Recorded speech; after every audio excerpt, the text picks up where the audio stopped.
Shalom, jemaat yang dikasihi Tuhan. Mari dengan sukacita kita kembali beribadah di Gereja WLCC Bandung. Ibadah Raya WLCC akan dilaksanakan setiap minggunya pada jam 10 pagi di Jalan Ahmad Yani nomor 300C. Untuk sekolah minggu akan dilaksanakan pada waktu yang sama dengan ibadah umum.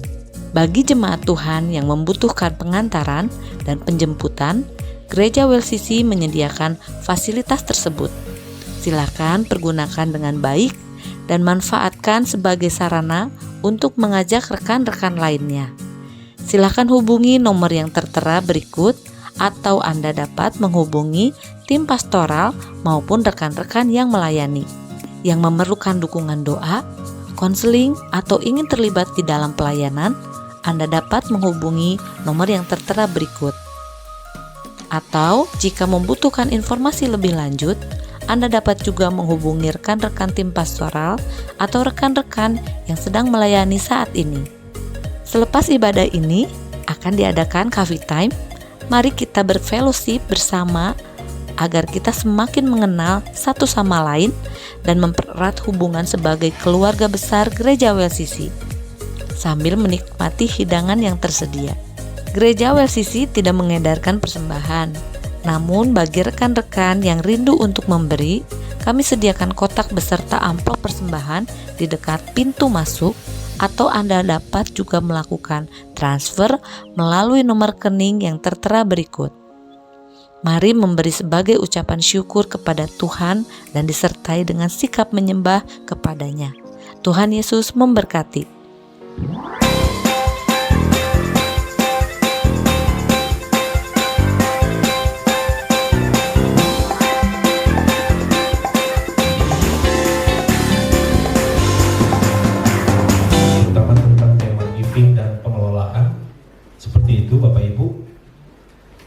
Akan tetapi ada beberapa hal yang saya renungkan sangat penting, dan itu dikonfirmasi lewat beberapa peristiwa di dalam kehidupan saya beberapa hari ini.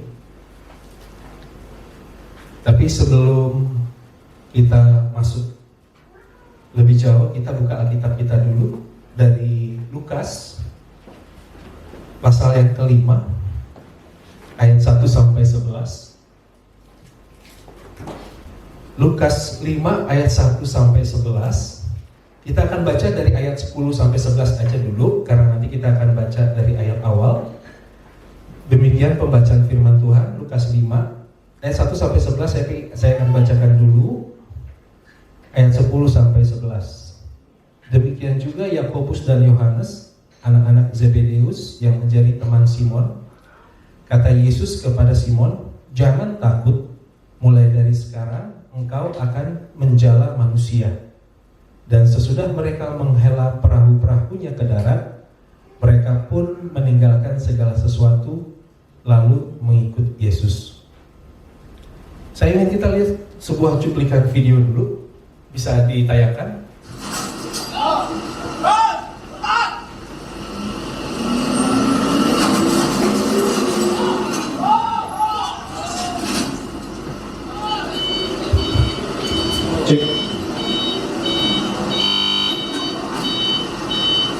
Bapak Ibu, ini adalah sebuah rekaman video dari HP kakak saya.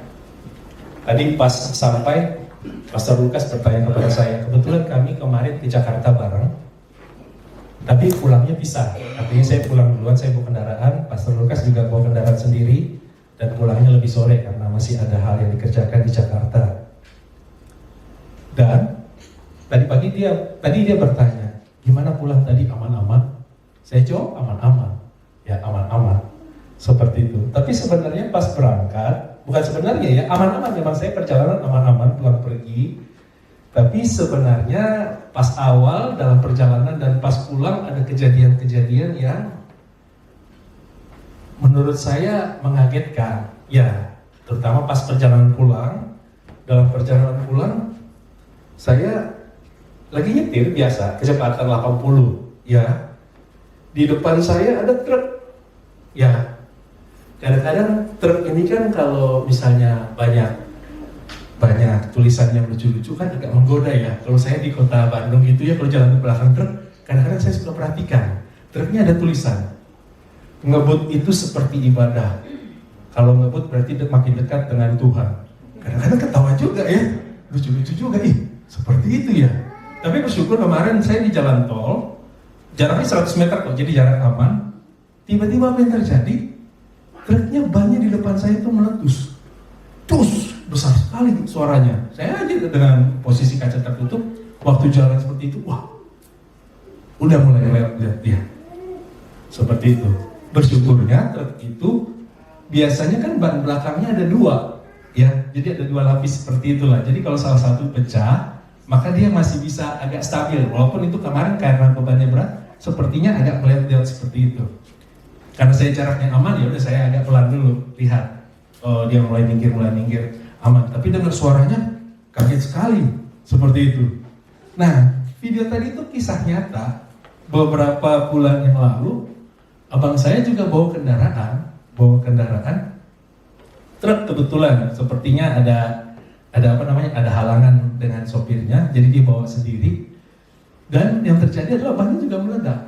Ya, tapi bedanya adalah bannya belakangnya cuma 1 kelihatan. Sehingga apa yang terjadi begitu meledak, langsung seperti terguling.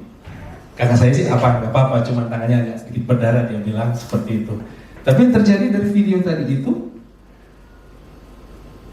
truknya kebalik, dan karena mau dipasang ditegakkan kembali seperti itu, ya muatannya harus dikeluarin. Tadi sebenarnya kelihatan muatan-muatannya sedikit ya. Salah satu muatannya adalah minyak goreng, seperti itu, minyak goreng dalam kemasan. Abang saya cerita, ya saya nanya kabarnya, kan gimana itu? Gak apa-apa kok, cuma luka di tangan, seperti itu. Terus gimana muatan-muatannya? Ya muatannya dikeluarin dulu pas mau balikin truknya, tapi pas sudah dikeluarin dan truknya udah balik, posisinya balik lurus gitu, muatannya banyak yang hilang. Maklum, minyak goreng, bahan sembako. Saya waktu dengar cerita itu saya renungkan, waduh, orang sudah kena musibah aja masih dikerjain. Orang sudah kena musibah aja masih dijahatin. Ya, saya pun, aduh. Dan itu terus terang membuat saya merenung juga, ya, merenungkan betapa apa yang kita mau pelajari pada pagi hari ini itu sangat-sangat penting. Mengapa demikian?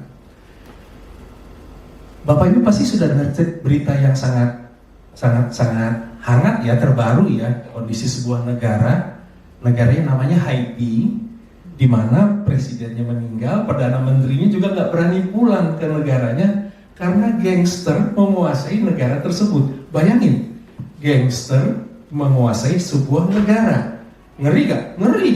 Pembunuhan, pemerkosaan, di tengah jalan banyak pertempuran, kondisinya mencekam.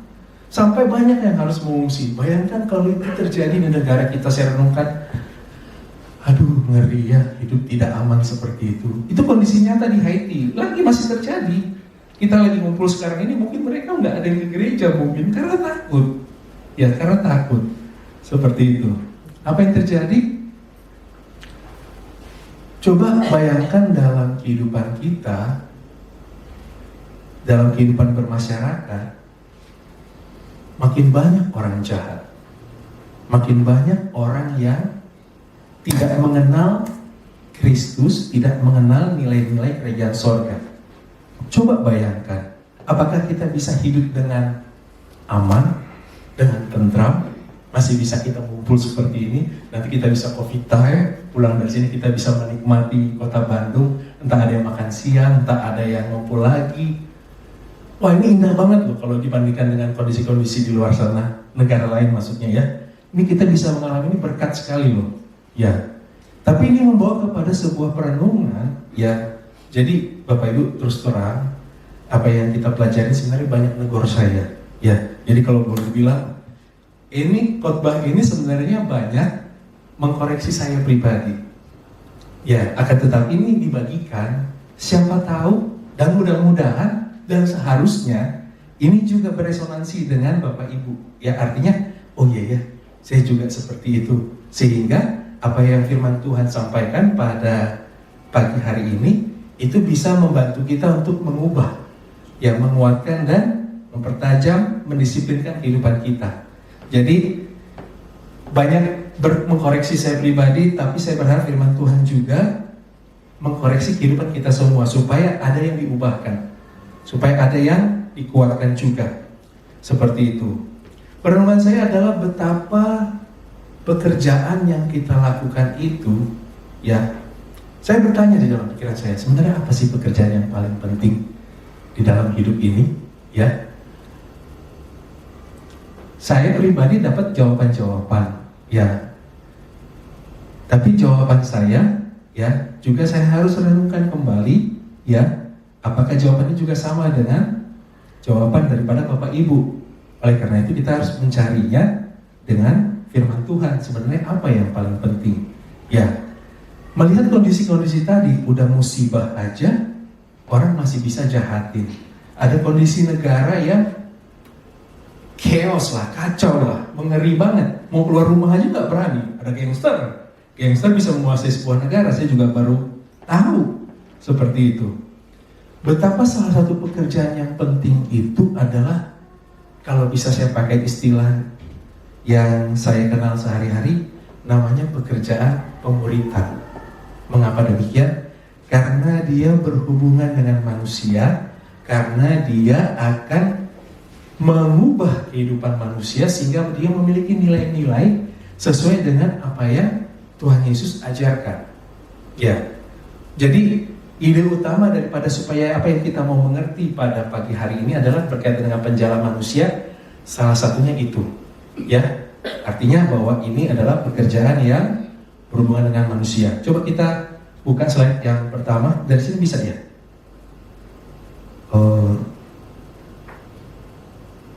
Coba dulu.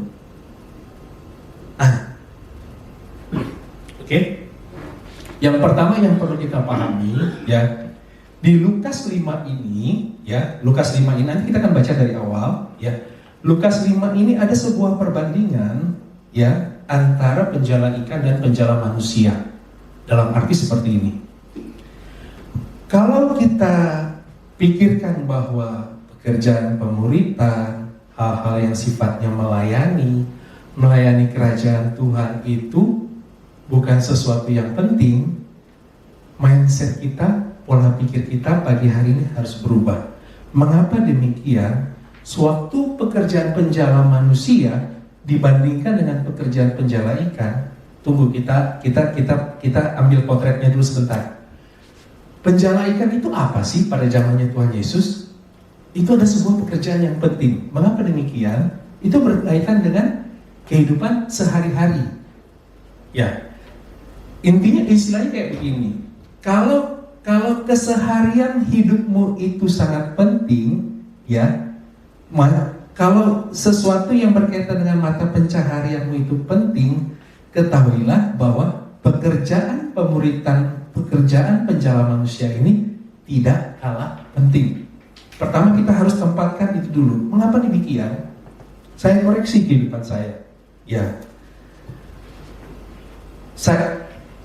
saya lihat, saya sedang berjuang bagaimana meningkatkan order, bagaimana supaya saya bisa meningkatkan kapasitas, bagaimana supaya pekerjaan ini bisa banyak masuk pemasukan sehingga bisa memberdayakan banyak hal.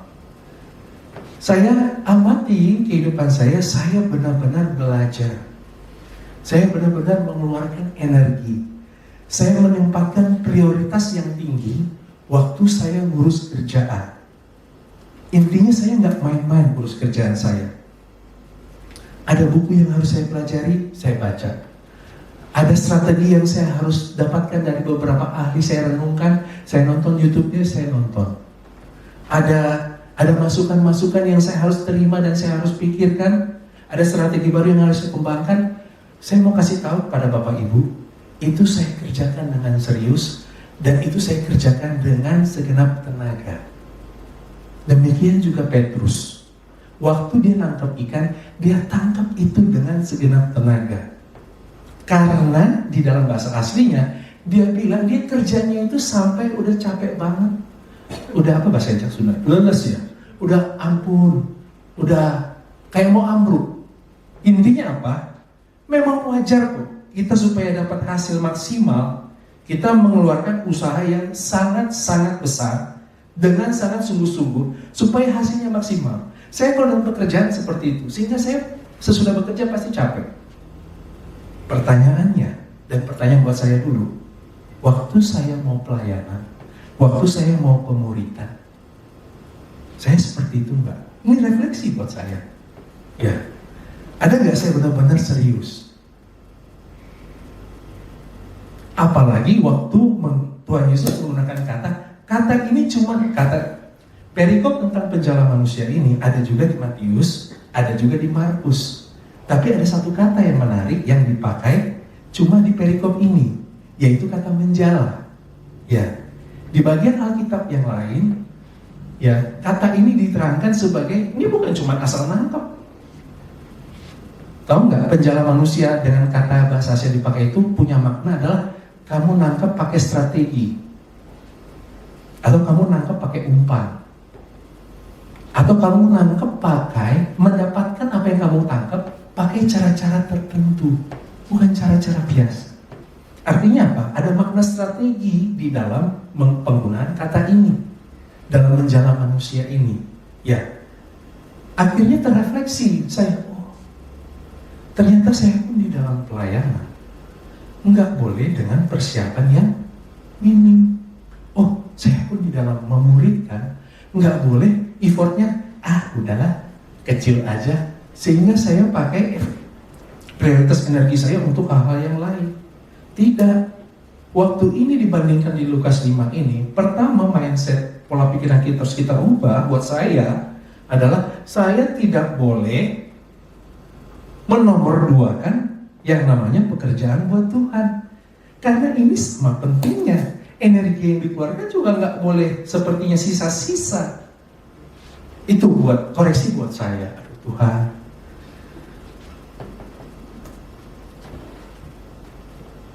Setiap hari aplikasi buat saya, setiap hari saya harus bertumbuh. Setiap hari kalau saya istilahnya sumur, ya saya harus memenuhi terus sumur saya. Supaya apa? Supaya waktu ada kesempatan saya melayani, supaya sewaktu ada saya kesempatan untuk mengajar, memberkati, maka sumur yang penuh itu saya tinggal ambil ember untuk bagikan. Caranya apa memenuhi sumur saya ini? Oh, terus-menerus belajar, terus-menerus bertumbuh. Seperti itu. Dan ini adalah sebuah pesan yang kemarin waktu saya datang ke Jakarta bertemu dengan dosen saya, Pak Hari, pernah ngajar dia ke sini. Dia selalu menekankan seperti itu. Wah, kemarin dapat inspirasi banyak banget. Salah satu begini. Bapak Ibu mungkin sering dengar ya, namanya 20 pekerjaan yang akan hilang dalam 5 tahun ke depan. Sering nggak dapat berita seperti itu? Saya sering. Apalagi waktu belajar tentang inovasi, waktu belajar tentang AI, waktu belajar tentang otomasi. Dia akan bilang, dia banyak sekali. Ini 5 cuma sederhana ya, cuma 5. 10 pekerjaan, 20 pekerjaan, artikel-artikel beda-beda, 30 pekerjaan, 50 pekerjaan yang akan hilang dalam 3 tahun ke depan. Wih, mantap nih, apa nih? Nih enggak mesti ini ya.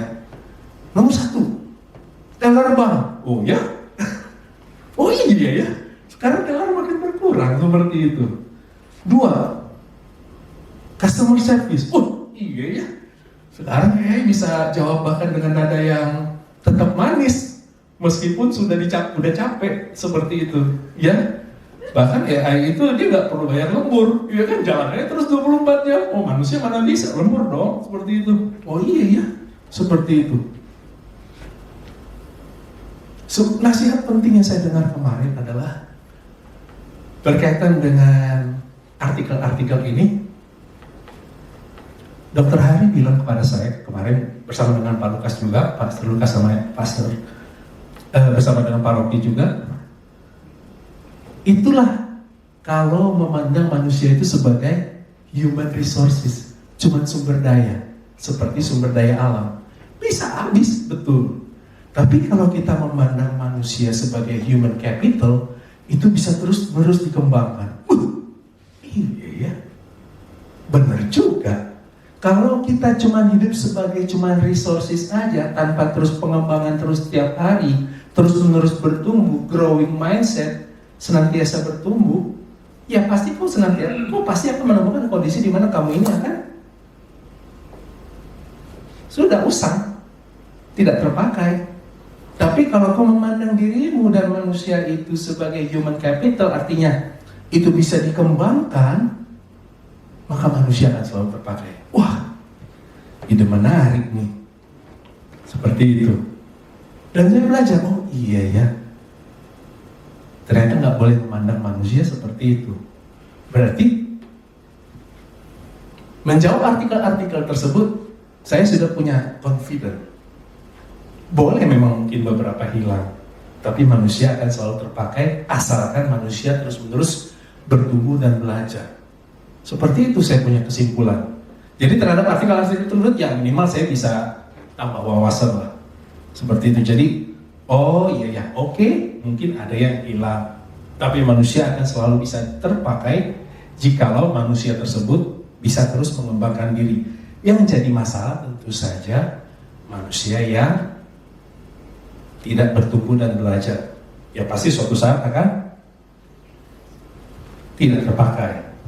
Ya.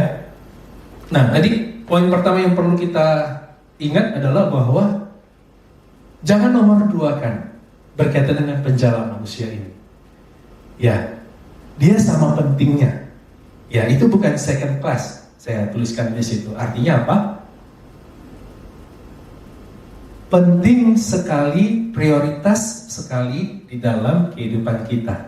Oleh karena itu, cara pendekatan kita kalau ini adalah penting dan prioritas, sama seharusnya dengan cara atau pendekatan suatu kita mengurus pekerjaan kita.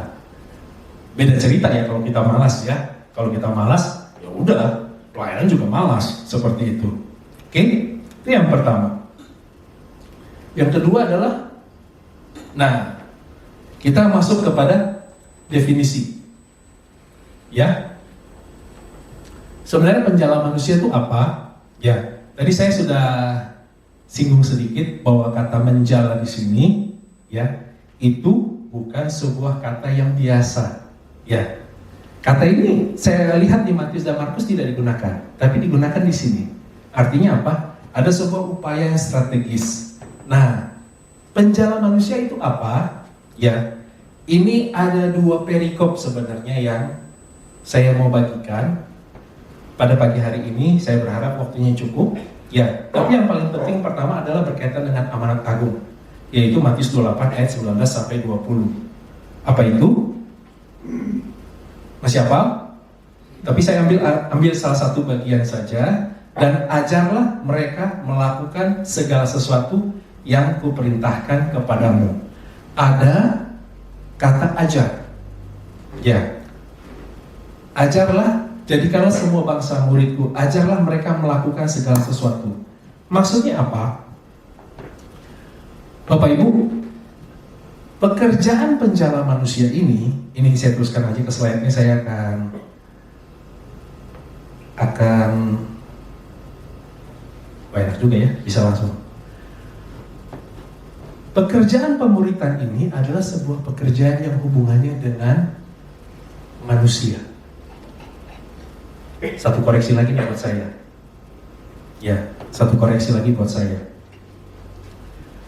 Kalau hidup saya, ya, kalau pelayanan saya, kalau pekerjaan saya menegasikan, menghilangkan gambaran utamanya berkaitan dengan manusia. Saya ulang, kalau dalam kehidupan saya sehari-hari itu membuat manusia itu tidak kurang penting, kalau di dalam pekerjaan saya membuat manusia itu kurang penting, saya pasti sudah salah arah. Dan Bapak Ibu, itu yang saya alami juga. Mengapa demikian? Karena terkadang di dalam pekerjaan saya sudah tidak lagi memperhatikan faktor manusianya, sehingga membuat saya pribadi ya terkadang eksploitatif, memberdayakan mereka tapi untuk kepentingan saya. Ya, menugaskan mereka, tapi sudah lupa lagi bahwa mereka adalah manusia dan harus diperhatikan. Terkadang kita bisa offside seperti itu. Dan saya waktu sadari, oh iya, adakah di dalam pekerjaan saya membangun sistem-sistem yang membangun mereka? Adakah saya memberikan waktu di mana saya bisa mendengarkan dan memberikan arahan-arahan mereka, memberikan arahan kepada mereka, bukan cuma masalah pekerjaan, tapi tentang kehidupan, tapi tentang banyak aspek. Ya, kalau itu tidak terjadi, oh, saya sudah offside, saya sudah salah nih. Ya, apalagi jikalau saya